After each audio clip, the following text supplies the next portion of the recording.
And finally, I want to introduce Pat Harrigan, who is a great veteran of the United States Army. He was a Green Beret. He is a combat veteran, and he's going to be the next congressman from the state of North Carolina.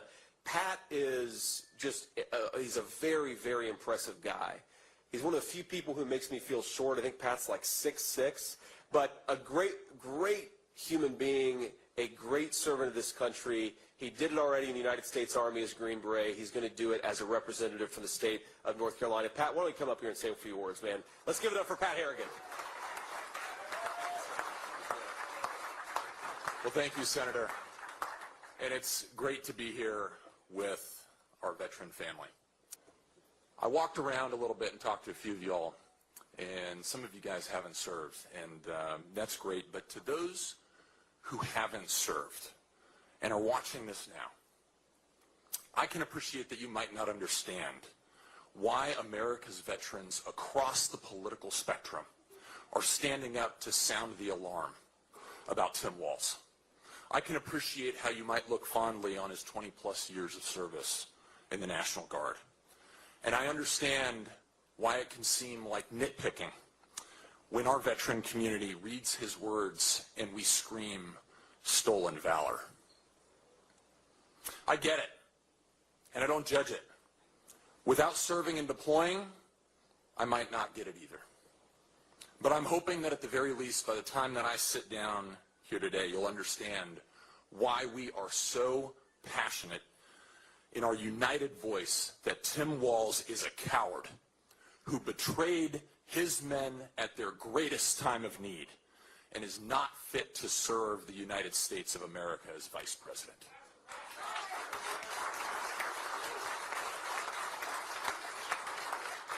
I want to start by sharing a story from my time in service about leadership.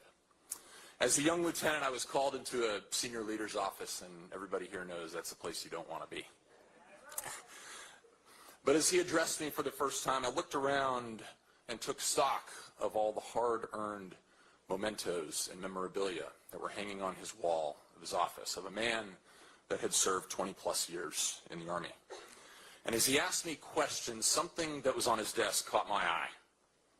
Sitting there was this simple, nondescript framed picture of a young sergeant fitted in all of his combat gear. And the title at the top of the picture is, "This man pays for my mistakes."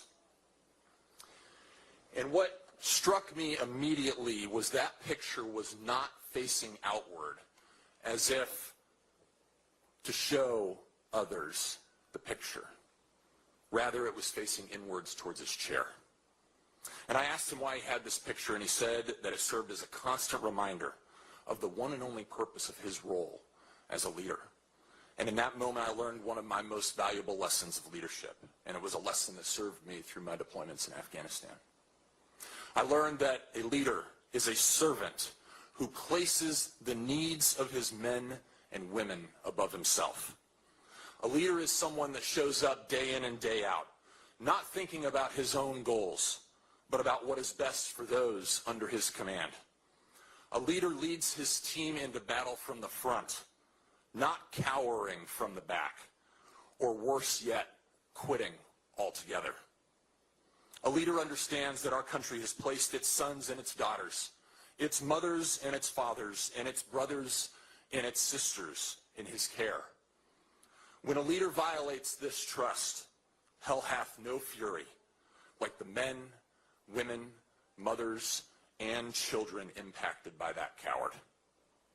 The men and women standing in this VFW today have earned the right to be here. They have deployed to combat on behalf of a grateful nation. We have all served under good leaders and bad ones, and our experience has taught us to quickly spot the difference between the two. This ability to discern the quality of our leaders was earned with our blood, sweat, and tears, and in some cases, the limbs and the lives of our friends. And this is why we are standing here today. As the men, women, and family members who were in Tim Walz's unit have spoken out about his cowardice, the media has done its best to whitewash his errors. It was a misspeak when he said that he had gone to war, that he didn't, in fact, mean to accidentally print the wrong rank on the coins that he distributed, or that he may not have received the final paperwork locking his unit into their upcoming deployment to Iraq before he quit.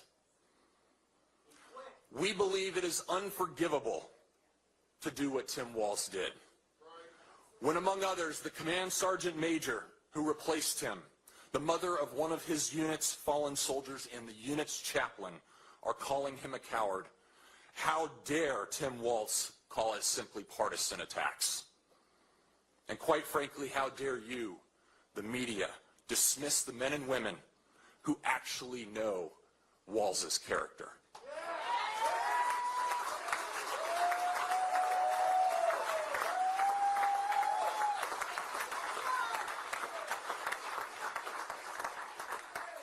That's the thing about men and women who, like Senator Vance, have earned their membership as a veteran of foreign wars.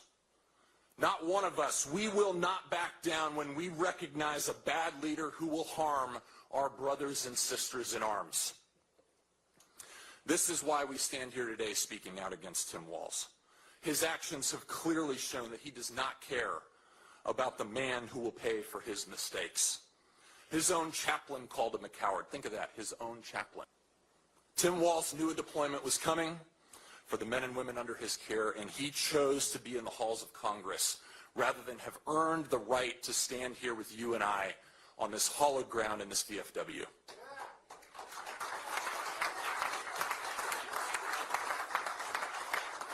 Tim Walz is the kind of person who continues to exaggerate not only up to the line, but well over it when it comes to what he did in the military. So to the media listening, I appreciate that you can simply write off a remark from Tim that included "when I deployed to war" as a misspeak. To those of us standing in this room, that cannot be a misspeak. It's impossible for it to be a misspeak. And I'll tell you why, because those words are sacred to us.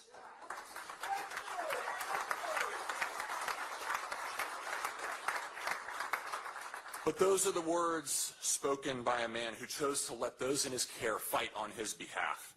And those are the words of a coward who is trying to hide the truth from the American people. So those of us in this room and in VFWs across America, we aren't going to let him get away with it, are we? We will continue to sound the alarm that Tim Walz cannot and will not be anywhere near leading our military. The only question that remains is whether the media will tell the truth or continue to cower right next to Tim Walz. Thank you all.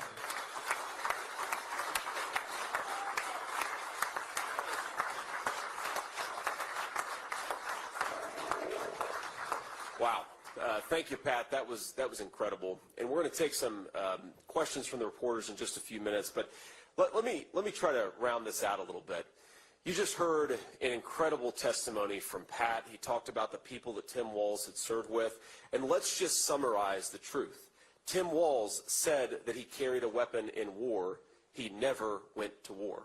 Tim Walz said that he didn't know his unit was about to deploy to Iraq, when even his own press release at the time said that he knew exactly that. Tim Walz claimed to be a command sergeant major, even had it printed on his challenge coins, and he knew he never achieved that rank. And now, Kamala Harris, showing terrible judgment, has decided that her way out of this political problem is to claim that she and Tim Walz are the victims. I think the victims are the veterans who are having their service disparaged because the guy who wants to be their vice president is lying instead of telling the truth. I think those are the real victims of what Tim Walz has done.